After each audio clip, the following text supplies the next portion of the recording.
So if any of you have ever seen Eckhart Tolle on a video, like one of his that's not edited, where the first thing he does when he gets ready to speak is he just takes this long period of silence where he's like looking at the audience and tuning in to all that is and being present in the moment.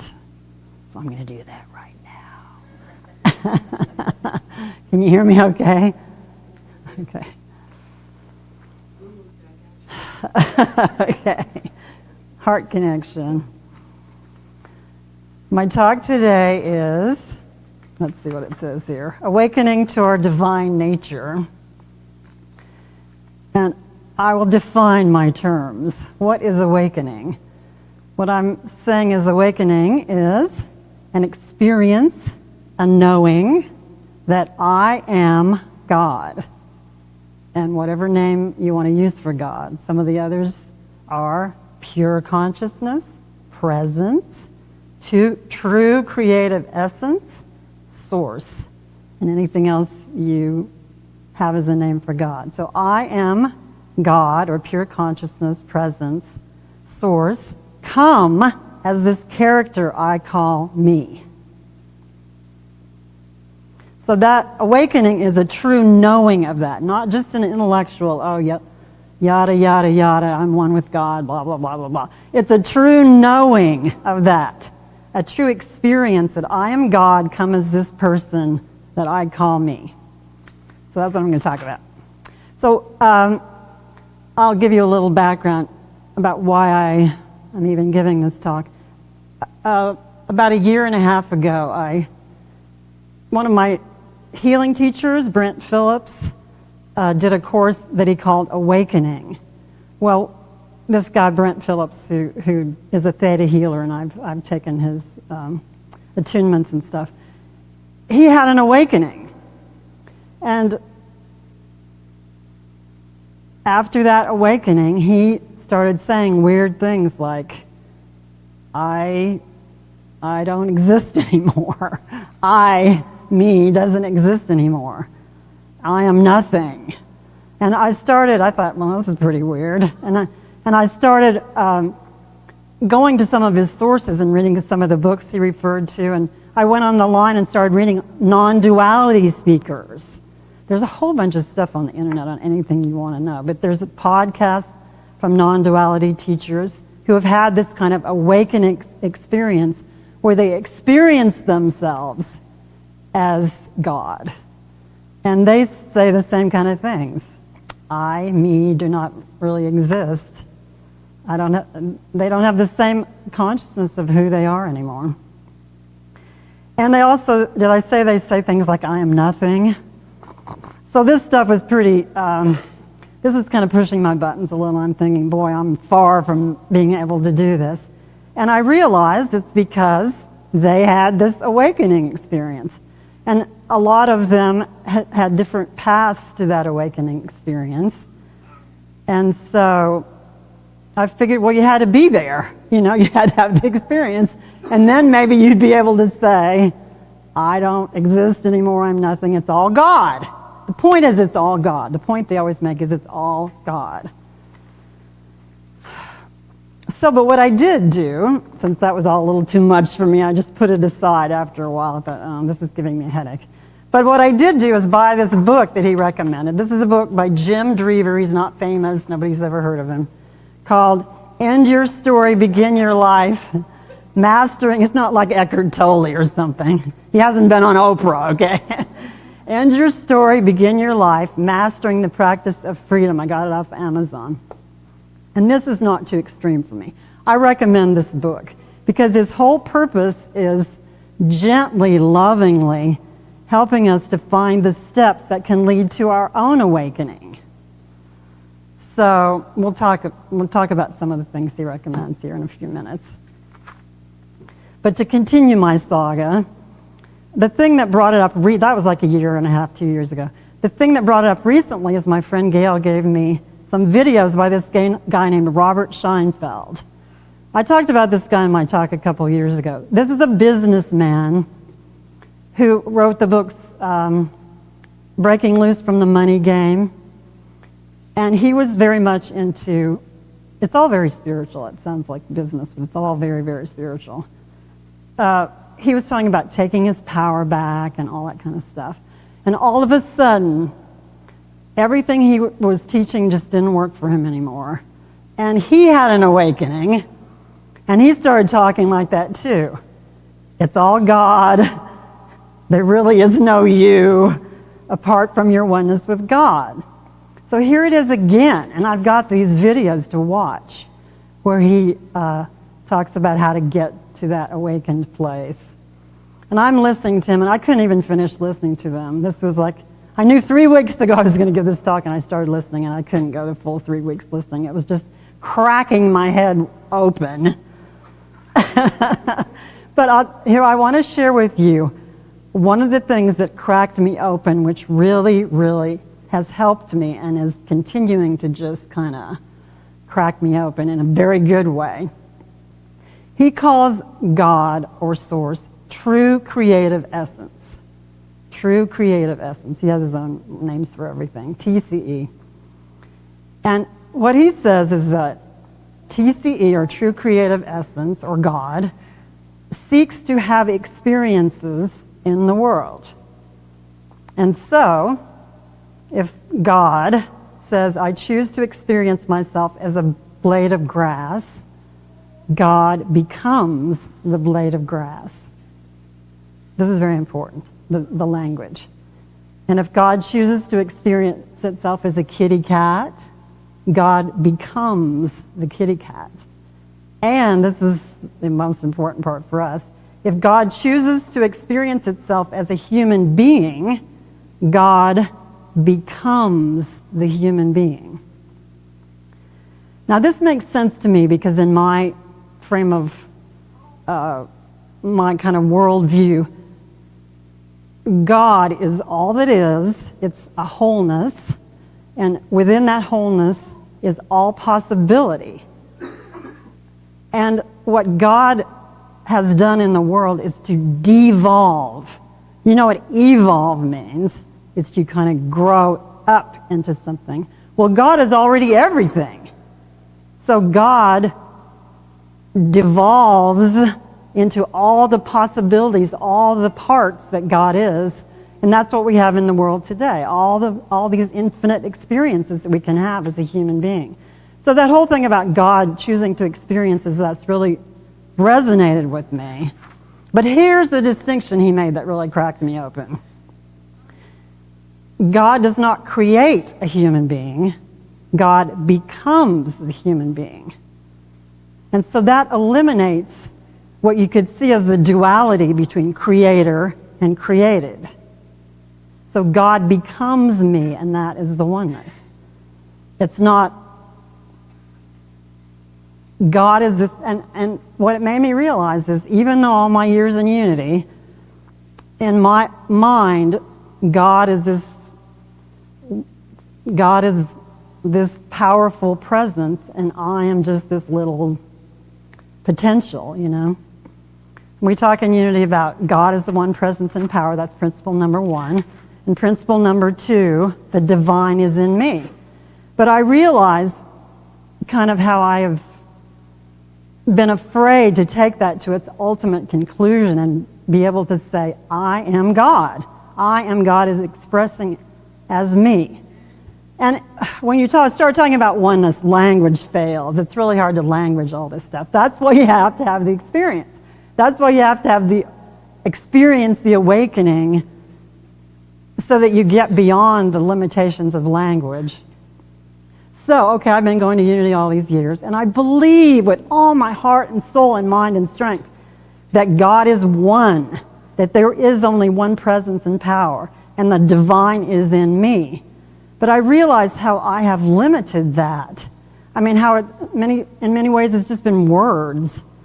I mean, I don't live my life that way most of the time.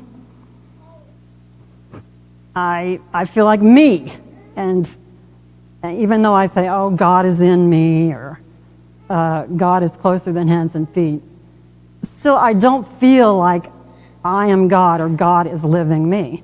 And so that was kind of my awakening, like Jesus did. Jesus knew that God, he was God and God was him and God was living as him. So I realized that I still have a ways to go with Unity's principle 1 and 2. And part of it for me is that I have come to this idea of the oneness of all life through Christianity. And let's face it, for most of Christian history, it was pretty darn dangerous to think or say that you're God. I mean, you could be burned at the stake or worse. I mean, I don't know what's worse than that, but I mean, whatever. I guess that's about as bad as it gets. But it's dangerous, you know, and the powers that be made it really dangerous to think that I'm God. And I have that in me. I realize I have that in me. And like when I was preaching in the 90s, I was very aware of how unity was weird back then. Like in a community like this, where most of the churches are traditional Christian churches, you had to be very careful how you said, "I'm divine. I'm a spiritual being. The Christ is in me." That was just kind of something that would push people's buttons. And it was interesting because when I gave Palma the talk for the Mercury today, I even fudged it a little. I thought I watched myself do it. I thought, this is so funny. I said, instead of awaken to your divine potential, I said, awaken to your spiritual potential. I wasn't even willing to say divine potential. So I was watching myself do that, and I thought that was pretty funny. But then, sort of late in my preparation for this talk, I got out this book. This is Pure Unity, published by Unity, The 5 Principles by Ellen Davenport. And I was realizing, doggone, this is pretty good stuff. Like, first principle, God is all. Second principle, she puts right on the title at the top of every page, you are God. So forget all that fear about coming out of the closet. I guess we're out of the closet. Now, let me say it to you. You are God. And of course, if that scares you or pushes your buttons, that's what the process of awakening is, to figure out what does that mean for me. And by the way, I highly recommend this book, as well as this book. Okay, so assuming that I'm not there yet, and I don't know where you guys are with any of this stuff, what can I do to till the soil for my own awakening? And that's where I used this book, because he has a lot of really good tips in here. His stated purpose with this book is to help us, as I said, gently and lovingly, step by step, get to that point of awakening to our Godness. So the first thing he suggests is just observe yourself. Just watch yourself. Just watch your thoughts. I mean, a lot of spiritual teachers say this. Not new. Question yourself. Like if you have a thought, think, who is it that's thinking that thought? And whatever you can observe, the fact is that there is a consciousness, a pure consciousness, that is separate from your thoughts and actions that can observe that. So right there, that gets you out of a sense that I am my thoughts, I'm my experiences. And know that there is a higher part of you, a pure consciousness, that can just stand back and observe. So that's the first step. Observe your thoughts, your beliefs, your experiences, and question everything. Who is this talking? Who is this? Who am I? That's what the non-duality people say all the time. Question. Who am I? That'll crack your mind open. And that's what Eckhart Tolle is all about, being present. All the people who talk about being present in the now moment. Just be present and just hang out and observe what's going on. So, the fact is, you are the true essence that can not only observe your thoughts and feelings, but be your thoughts and feelings. Okay, so here we get into more radical stuff. What if, take it to its logical conclusion. If God is everything, if God is all there is, then isn't God my negative thoughts too? And my ego? Isn't God having an experience as me, having these thoughts, whatever the thoughts are? So that'll crack your mind open right there. Think of yourself, whatever's going on in your life, think, God is me having this experience right now. Okay, right now, God is you having experience of sitting in church listening to this, okay? And whatever you're thinking, maybe that's God thinking it through you. So, these are the things that, books and books are written about, sermons and sermons are preached about it. I'm just throwing this stuff out there to try to crack your minds open a little. So that's the first one. Be present to your experience and just think about that, about being God, experiencing your experience. And then the second thing he suggests is identify your stories. And what stories means is our interpretations of what's happening. Because in our lives, something happens, like, I don't want to get too personal about my stories because it's embarrassing, but like something, thank you. I'll take something from a book which has nothing to do with me. So like in some book I read where what happens is you see your spouse and another person of the opposite sex having a conversation somewhere, and they're in an animated conversation. That's the facts. But you can make up whatever story you want to make about that.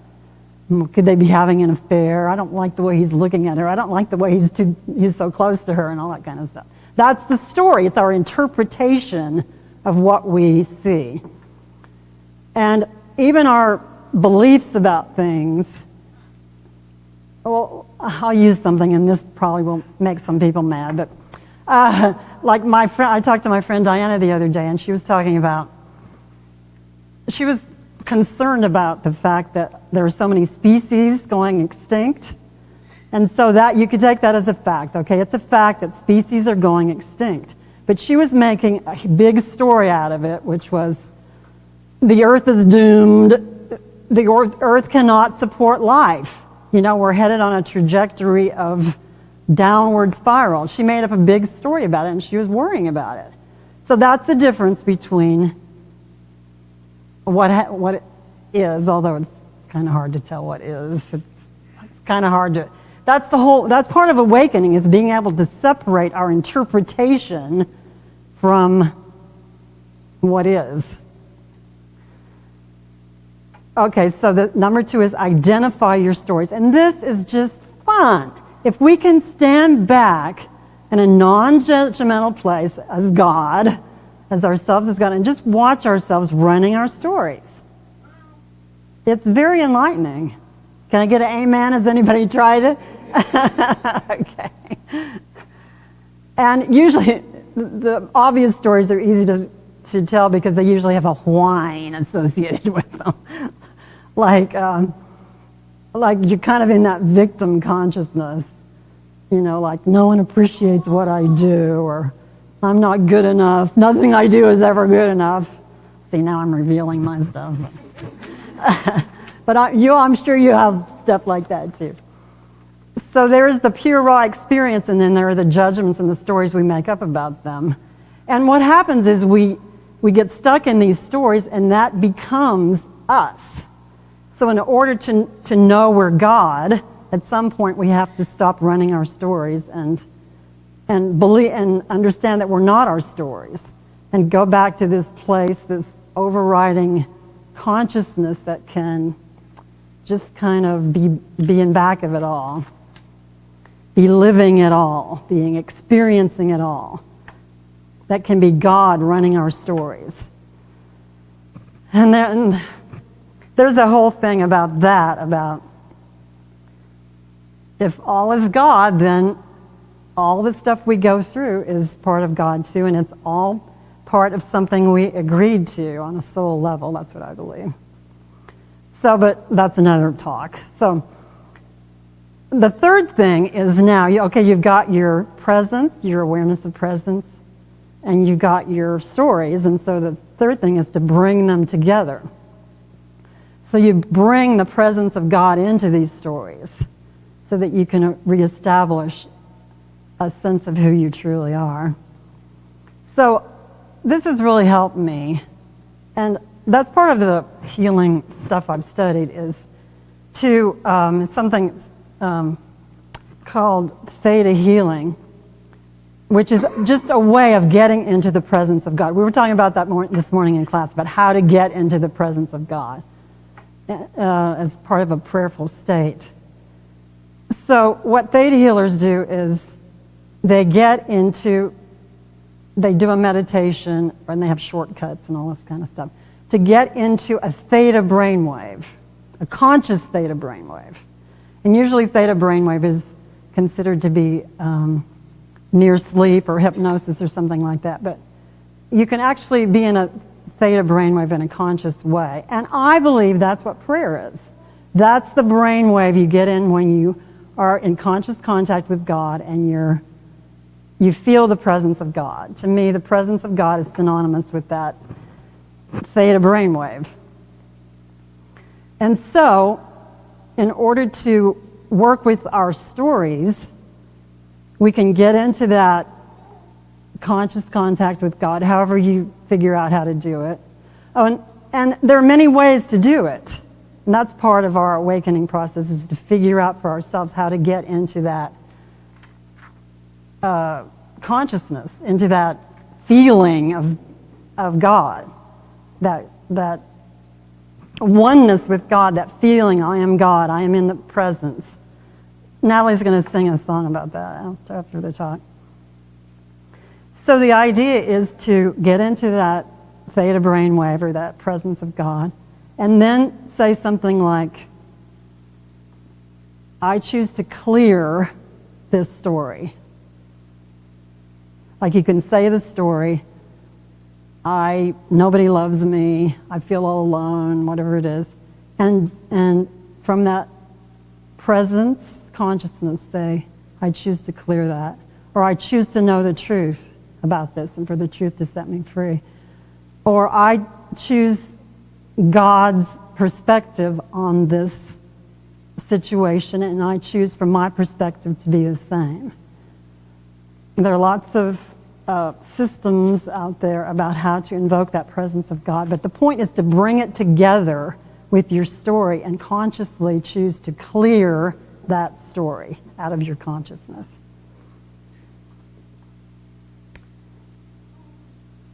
And I'm thinking something like tapping. You know, some of these, you know about tapping. You tap acupuncture points on your, and it to clear your subconscious beliefs. I'm thinking if you just make that overtly spiritual, there's something about calling on the name of the divine, or consciously bringing in the divine, that is what makes the magic happen. So anyway, we're going to have a little experience of that for the meditation. So those are the three of the ways that we can start to awaken our consciousness. Be present in the moment, watch our stories, and bring the presence of God into our stories. So, in conclusion, I mean, there's so much more I could say, and it was painful trying to limit this talk, but in conclusion, awakening is realizing that you are not your thoughts, feelings, and sensations. You are pure consciousness, God, Source, experiencing through you as you. And, of course, God is good and all is well. That's it.